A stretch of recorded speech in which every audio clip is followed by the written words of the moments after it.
台南市立安南病院整形外科的主任王冠志表示，一般的颜面骨折，大部分是因为外伤或者是车祸造成，情况的状态亲像颜面的肿胀、变形，严重者甚至会改变视觉、咬合甲颜面的触觉等。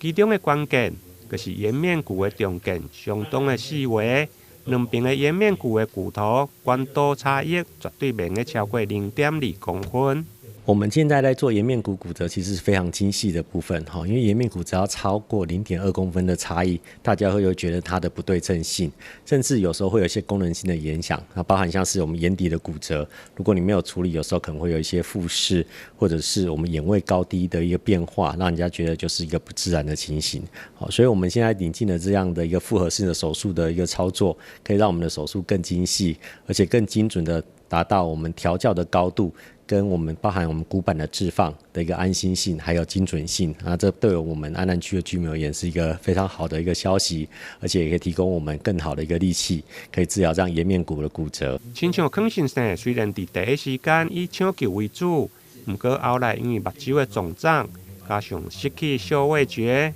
后来才发现是眼睛底骨的骨折。透过安南病院复合混成手术室影像系统的辅助，才保掉患者的颜值，而且恢复嗅味觉。那个时候就是除了脸就是眼睛的部分肿了很严重以外，那个时候因为可能是受冲击的关系，那一阵子短暂的时间，大概嗅觉跟味觉基本上都是不见的。那所以因为我这个症状才会想说，是不是应该要尽快的去找